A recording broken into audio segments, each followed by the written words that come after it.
Saudara kasih shalom, sangat senang kita masih bisa berjumpa melalui renungan singkat di pagi ini.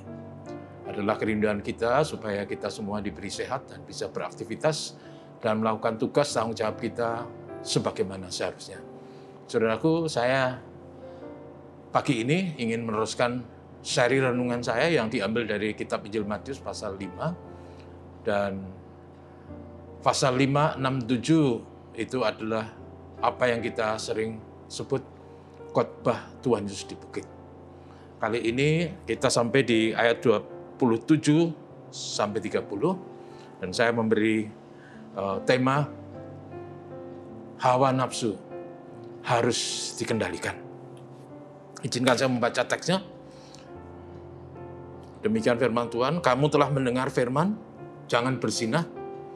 Tetapi aku berkata kepadamu, setiap orang yang memandang perempuan serta menginginkannya, sudah berzinah dengan dia di dalam hatinya. Maka jika matamu yang kanan menyesatkan engkau, cukilah dan buanglah itu.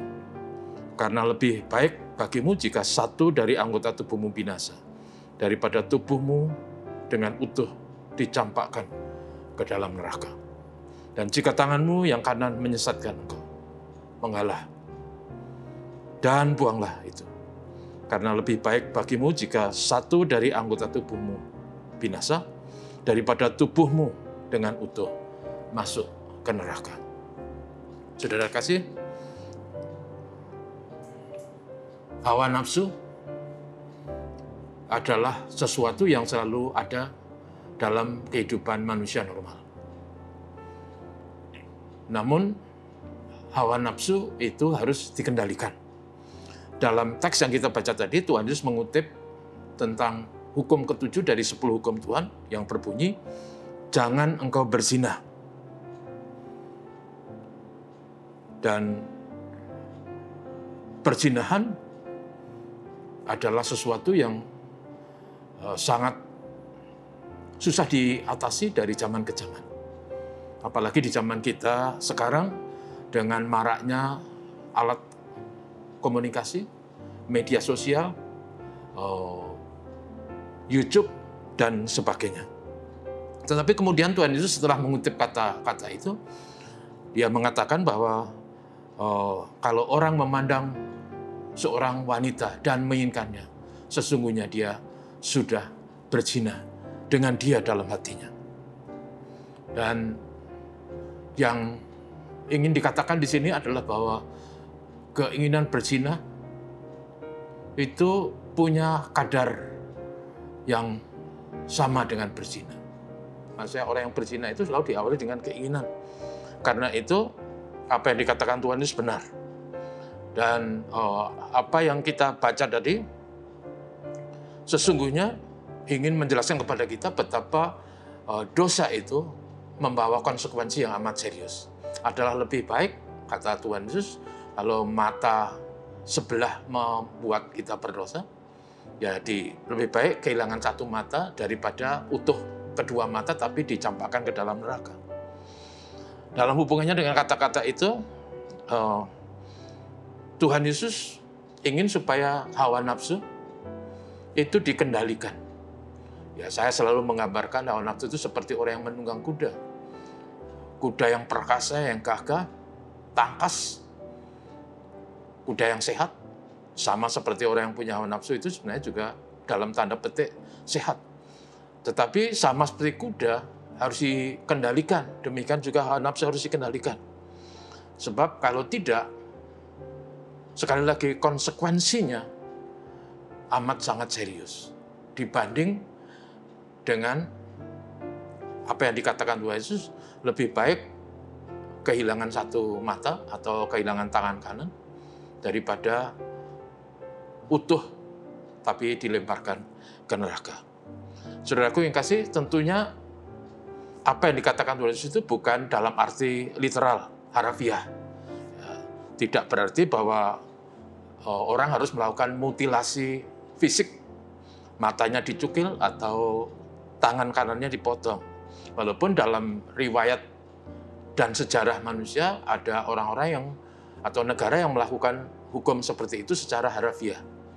Tetapi maksud dari semua yang dikatakan Tuhan Yesus itu adalah bahwa Tuhan Yesus ingin mengatakan betapa demi hidup manusia yang baik, demi sejahtera manusia, maka manusia harus menjaga hidupnya dari perzinahan. Perzinahan, saudaraku, itu membawa implikasi atau konsekuensi yang sangat luar biasa. Kalau keluarga diwarnai sebuah perzinahan, maka ada kepahitan yang berkepanjangan yang akan menjadi sumber konflik dan perselisihan. Ada dendam, sakit hati yang berkepanjangan. Dan itu sangat mengerikan. Sama mengerikannya dengan orang yang dilempar ke dalam neraka. Itu sebabnya, saudaraku, kita dinasihati supaya hawa nafsu kita itu dikendalikan. Hawa nafsu itu juga memang selalu ada dalam hidup kita.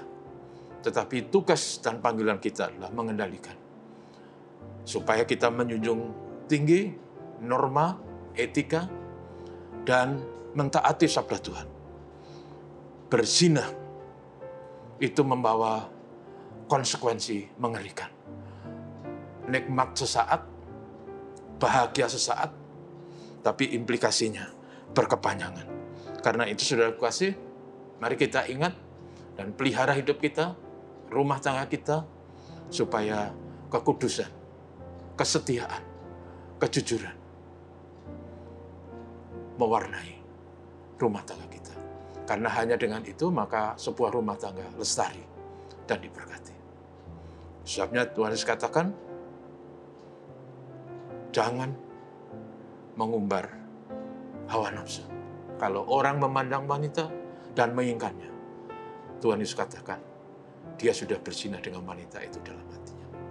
Karena itu, saudaraku, mari kita hidup mengikuti sabda Tuhan.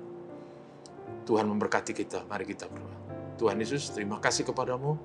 Kami hidup di zaman yang sangat modern, begitu canggih, berbagai alat yang ditemukan, termasuk di dalamnya adalah hal yang berhubungan dengan komunikasi, telekomunikasi, dengan media sosial, dengan hal-hal yang bisa dilihat, didengar, sedemikian mudah dan jelas. Dan karena itu, dalam banyak hal, manusia lebih banyak tergoda akan hal-hal yang demikian, sampai akhirnya abe terhadap apa yang namanya hidup kudus.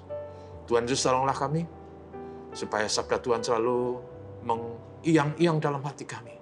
Kami menjadi orang yang dengar dengan sabda Tuhan dan mentaatinya. Karena kebenaran, kekudusan adalah sumber damai sejahtera. Peliharalah kami semua, berkatilah kami semua, berkatilah umat-Mu, dan jaga mereka dari segala mara bahaya, terutama yang berhubungan dengan COVID-19. Berkat Tuhan atas negeri kami, selalu kami doakan karena akhir-akhir ini COVID merajalela sedemikian rupa. Menolong berbagai upaya cerdas pemerintah dan instansi terkait, supaya segera pandemi ini berakhir. Inilah doa kami. Tuhan Yesus, terima kasih. Amin. Tuhan memberkati.